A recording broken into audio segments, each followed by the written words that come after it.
Hello everyone, how are you all? Today we'll discuss about the subject matter of statics. ये क्या scope of statics जो मैंने previous class में discuss किया था कि सब्जेक्ट मैटर की स्कोप स्टैटिक्स क्या है। फर्स्ट वन था उसमें nature of statics, second one था subject matter of statics and third one था उसमें लिमिटेशन ऑफ स्टैटिक्स। तो नेचर ऑफ स्टैटिक्स अपने प्रीवियस क्लास में डिस्कस कर लिया था। आज की क्लास में अपन डिस्कस करेंगे सब्जेक्ट मैटर ऑफ स्टैटिक्स। तो ये क्या टू टाइप्स के होते हैं subject matter of statics, descriptive statics and influential statics. First one is the descriptive statics. तो डिस्क्रिप्टिव स्टैटिक्स क्या होता है, अपन ने 5 स्टेज के बारे में बात की थी कि first stage collection of data, presentation of data, classification of data, analyse and interpretation of data.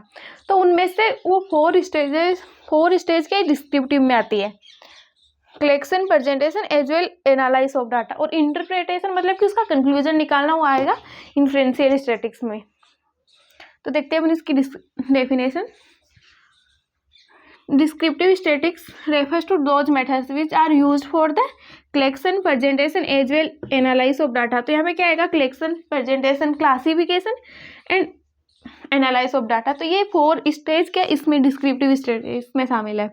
तो this method refers to estimation as measurement of central tendency. अपन क्या करेंगे डाटा के लिए, मतलब कि एनालाइज में अपन डाटा को मेजरमेंट करेंगे, एस्टिमेट करेंगे सेंट्रल टेंडेंसी से, एवरेज, मीन, मीडियन, मोड, जो अपन आगे क्लास में डिस्कस करेंगे क्या होता है। मेजर ऑफ डिस्पर्जन, इसमें क्या आएगा, deviation, standard deviation etcetera, and measurement of correlation. Data को प्रेजेंट करने के लिए अपन क्या करेंगे, डेविएशन या तो central tendency, measure of dispersion and measurement of correlation etcetera, इनके फॉर्मूला वगैरह निकाल के डाटा को क्या अपन एनालाइज करेंगे। तो ये क्या होता है descriptive statics. Second one the influential statics.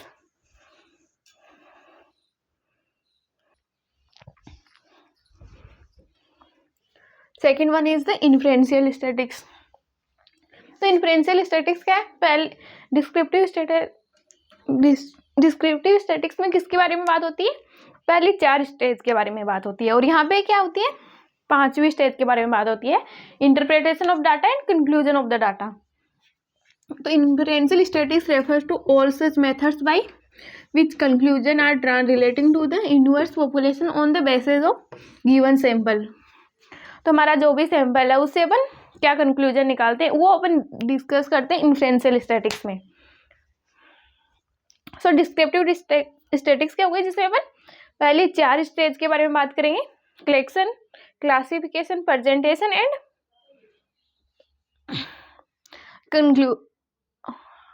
Analyse, और इसमें अपन बात करेंगे इंटरप्रिटेशन या कंक्लूजन ऑफ द डाटा के बारे में।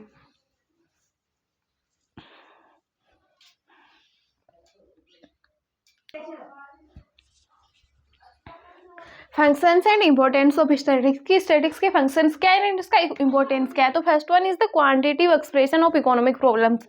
ये जो भी हमारे सामने इकोनॉमिक प्रॉब्लम उनके लिए क्या है क्वांटिटिव एक्सप्रेशन देता है, मतलब कि in the forms of numbers,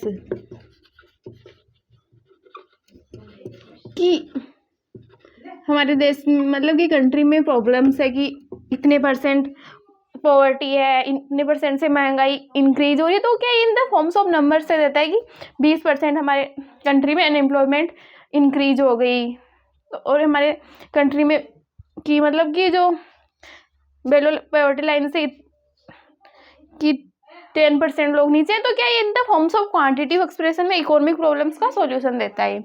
इंटरसेक्टरल and इंटरटेम्परल comparison. इंटरसेक्टरल मतलब कि 2 सेक्टर्स के बीच में ये कंपैरिजन बताता है। जैसे मैं 2 सेक्टर बता रही हूँ, यहाँ पे एग्रीकल्चर सेक्टर है and second one is the industrial sector. तो क्या ये दोनों के बीच में कंपैरिजन कर पाता है in the statics. Upon data collect करके निकालते हैं कि जीडीपी में एग्रीकल्चर का इतना % योगदान है और इंडस्ट्रियल सेक्टर का जीडीपी में इतना % योगदान है। तो ये क्या दोनों के बीच में 2 इंटरसेक्टरल के बीच में कंपैरिजन कर पाता है, 2 अलग अलग सेक्टरों के बीच में भी ये कंपैरिजन कर पाता है in the helps of statics. की स्टैटिक्स से अपन डाटा कलेक्ट करते हैं, फिर एनालाइज करके निकाल पाते हैं कि एग्रीकल्चर सेक्टर में स्टैटिक्स की जीडीपी में एग्रीकल्चर सेक्टर का कितना % योगदान है एंड इंडस्ट्रियल सेक्टर में कितना % योगदान है। एंड सेकंड वन इज इंटरटेम्पोरल, मतलब कि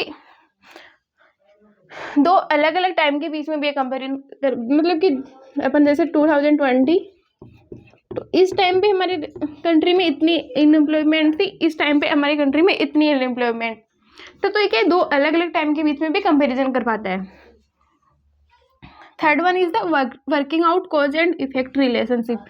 ये क्या बहुत सारे क्या कॉजेज अफेक्ट भी करता है कि मतलब कि जो भी आपस में रिलेशन है दो फैक्टर्स के बीच में, उनको अफेक्ट भी करता है।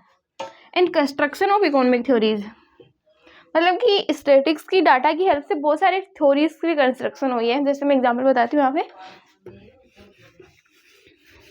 हमारा लॉ ऑफ डिमांड क्या है, अगर किसी चीज़ की प्राइस इंक्रीज हो रही है तो उसकी डिमांड भी क्या है, कम उसकी डिमांड मतलब कि प्राइस इंक्रीज होने पे उसकी क्या डिमांड क्या हो जाती है, ये ज़्यादा नहीं होगी, यहाँ पे कम होगी, तो उसकी डिमांड क्या कम हो जाती है।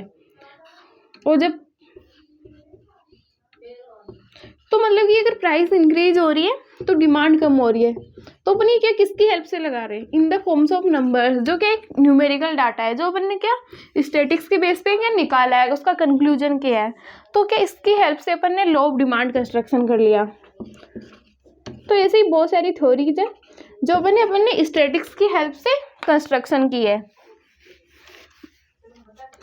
And fifth one is the economic forecasting, मतलब कि अपन डाटा की हेल्प से फोरकास्टिंग भी कर सकते हैं। मतलब कि इस साल हमारी कंट्री में इतनी परसेंट अनएम्प्लॉयमेंट पॉपुलेशन है, तो अपन कंस्ट्रक्शन कर सकते हैं कि आने वाले ईयर्स में कितने परसेंट हो गए। तो मतलब कि फ्यूचर फोरकास्टिंग हो गया एक तरह से, कि मतलब तरह की एस्टिमेट करना कि हमारी कंट्री में आज इतने परसेंट लोग गरीब है, तो आने वाले ईयर में कितने परसेंट हो सकते हैं। तो इस तरह से क्या अपन इसका फोरकास्टिंग कर सकते हैं। एंड फॉर्मुलेशन ऑफ पॉलिसी, मतलब कि अपन यहाँ पे डाटा से कंक्लूजन निकाल के, मतलब कि अपन ने कंक्लूजन निकाला पावर्टी में, तो क्योंकि इतने परसेंट लोग गरीब है, तो अपन क्या इसके लिए बहुत सारी पॉलिसी भी फॉर्मुलेशन कर सकते हैं कि अपन को पता चल गया है कि हमारी कंट्री में यहाँ पे इतने लोग गरीब है, तो उनके लिए अपन कौन कौन सी पॉलिसी निकालें। तो इसके लिए तो इसकी हेल्प से अपन फॉर्मुलेशन ऑफ पॉलिसी कि मतलब अपन पॉलिसी का भी फॉर्मुलेशन कर सकते हैं। जैसे फॉर एग्जांपल अपन ने जेंडर इनक्वलिटी देखा, इस पर रिसर्च की, तो हमें पता चल गया कि इस स्टेट में इतनी परसेंट है, तो इसकी हेल्प से अपन वहाँ पे पॉलिसी मतलब ला सकते हैं और उनमें चेंज कर सकते हैं। तो ये 5-6 function and importance of statistics है, this is the important.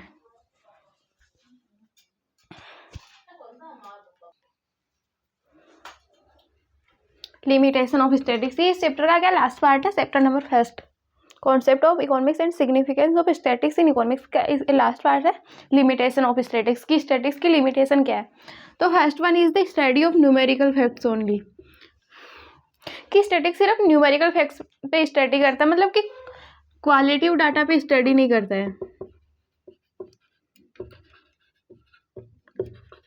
Note study, तो ऐसा तो है नहीं कि हमारे पास जितना भी डाटा वो सब क्या क्वांटिटिव फॉर्म में हो, कुछ डाटा हमारे पास क्या क्वालिटी फॉर्म में भी होता है कि वो लंबा है, उसकी हाइट कम है, वो क्या ऑनेस्ट है, तो राम इंटेलिजेंट है, तो कुछ डाटा हमारे पास क्वालिटी भी होता है, तो वो उस पर स्टडी नहीं करता स्टैटिस्टिक्स। तो ये क्या है, इसके एक तरह से लिमिटेशन हो गई, study of aggregates only. Aggregates का मतलब क्या, सम टोटल, तो यहाँ पे क्या है कि ये सम टोटल के बारे में स्टडी करता है, नॉट स्टडी ऑफ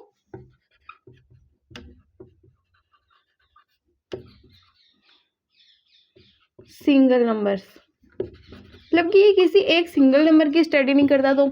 तो ये जरूरी नहीं है कि हमारे पास सारा डाटा एग्रीगेट्स हो, तो क्या कुछ सिंगल्स नंबर भी हो सकते हैं, तो उन पर स्टडी नहीं करता है, तो study of aggregates only. Third one is the homogeneity of data and essential requirements. Homogeneity मतलब क्या होता है कि दो चीज़ें सेम होना, होमोजेनियस मतलब कि दो चीज़ें सेम होना, मतलब कि एक सेम चीज़ पे होमोजेनिटी ऑफ डाटा पे मतलब कि स्टडी करता है। जैसे फॉर एग्जांपल ये स्टडी करता है कि राम की हाइट 5'6" है एंड श्याम की हाइट 5'9" है, तो मतलब कि यहाँ पे दोनों में हाइट की बात हो रही है, तो अपन इन दोनों को क्या कंपेयर कर सकते हैं इजीली। जैसे मैं बोलूँ राम की हाइट 5'6" एंड श्याम का वेट 60 है, तो क्या ये दोनों कंपेयर कर सकते हैं, एक हाइट एक वेट, तो यहाँ पे मतलब कि हेट्रोजीनियस फैक्टर को अपन मतलब कंसीडर नहीं कर सकते हैं। तो ये भी एक तरह से इसकी लिमिटेशन हो गई कि it's only requires for homogeneity. And क्या है third one, results are true only on average, मतलब कि अपन सिर्फ इसका रिजल्ट क्या एवरेज पे निकालते हैं, तो ज़रूरी नहीं कि हर बार सही हो ये रिजल्ट भी। जैसे फॉर एग्जांपल अगर की प्राइस इंक्रीज हो गई 20% से, गुड्स की प्राइस इंक्रीज हो गई 20%, तो इसका मतलब ये नहीं है कि सब सारे के सारे गुड्स है उन सब की इंक्रीज हो गई। मतलब कि ये मेरी पेन है तो इसकी प्राइस 12% से इंक्रीज हो रही, किसी की 22% से इंक्रीज हो रही है, किसी की क्या जितनी पहले थी 10% तो अब भी 10% है। तो यहाँ पे क्या सिर्फ एवरेज बेसिस पे निकाला जाता है यहाँ पे, मतलब कि सब मतलब यहाँ पे एवरेज निकाला जाता है कि 20% से इंक्रीज हो गई, तो इसका मतलब ये नहीं कि सारे के सारे गुड्स उनकी 20% से इंक्रीज हो गई। तो ये भी एक तरह से क्या लिमिटेशन है। विदाउट रेफरेंस रिजल्ट में प्रूव टू बी रॉन्ग, मतलब कि कई बार रिजल्ट एवरेज बेसिस पे रॉन्ग भी हो सकता है। जैसे कोई फर्म है ए एंड दूसरी फर्म है बी, तो ये फर्म क्या कितना प्रोड्यूस कर रही है, मतलब कि ये 2020 में 1000 यूनिट प्रोड्यूस कर रही है और 2021 में 2000 यूनिट प्रोड्यूस कर रही है और ये 22 में 3000 कर रही है। तो इसका एवरेज कितना हो गया इन टोटल, इन तीनों का टोटल कितना हो गया 6, तो ये कितना होगा इसका एवरेज 2000, मतलब कि ये 2000 यूनिट प्रोडक्शन कर रही है एवरेज, एंड ये 3000 कर रही थी, फिर 2000 कर रही थी, फिर ये 1000 कर रही है, तो इसका भी एवरेज कितना है 2000। तो अपन देखें तो इन दोनों का क्या प्रोडक्शन यूनिट क्या सेम है, लेकिन ये फिर भी सही नहीं है। ये फर्म ए अपना प्रोडक्शन यूनिट इंक्रीज कर रही है एंड ये डिक्रीज कर रही है, तो ये मतलब कि कई बार इनका एवरेज की जो मेथड है वो सही रिजल्ट नहीं देती है।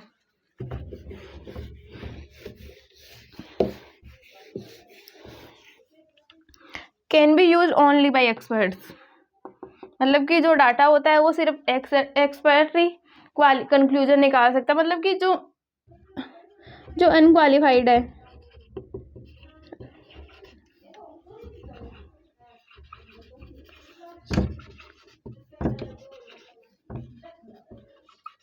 मतलब जो कि अनक्वालिफाइड है तो वो उस डाटा का क्या कंक्लूजन उसको कलेक्ट नहीं करते हैं, क्योंकि अगर वो कलेक्ट करते हैं तो क्या पूरे की पूरी प्रॉब्लम्स हो सकती है, क्योंकि अनएक्सपर्ट्स के द्वारा किया जाता है तो डाटा क्या एक्यूरेट नहीं हो सकता। तो can be use only by experts, तो सिर्फ इस डाटा को एक एक्सपर्ट ही यूज करता है।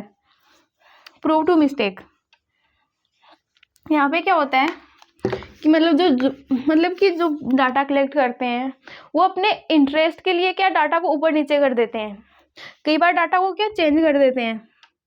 जैसे फॉर एग्जांपल मैं यहाँ पे स्टैटिक्स की टीचर हूँ, तो क्या क्लास में सारे स्टूडेंट्स के क्या मैंने कॉपी चेक की है 11th क्लास की, और उनमें से क्या मतलब कि बहुत सारे स्टूडेंट्स के मार्क्स कम आए हैं, मतलब कि 100 में से किसी के 40 आए हैं, किसी के 50 आए हैं, किसी के 60 आए हैं, किसी के मतलब कि और भी कम आए। तो इसके लिए क्या मैं इनके मार्क्स चेंज कर दूंगी, मतलब कि जिसके 40 आए मैं उसके 50 कर दूंगी, इसको 70 कर दूंगी, यहाँ पे 90 कर दूंगी, क्योंकि ये दिखाने के लिए कि मेरी क्लास का रिजल्ट अच्छा है, स्टैटिक्स का रिजल्ट अच्छा है। तो यहाँ पे क्या कई बार डाटा का क्या मिसयूज भी कर लिया जाता है। तो ये 7 लिमिटेशन थी। तो बस आज की क्लास में चैप्टर फर्स्ट कंप्लीट हो गया है। Thank you.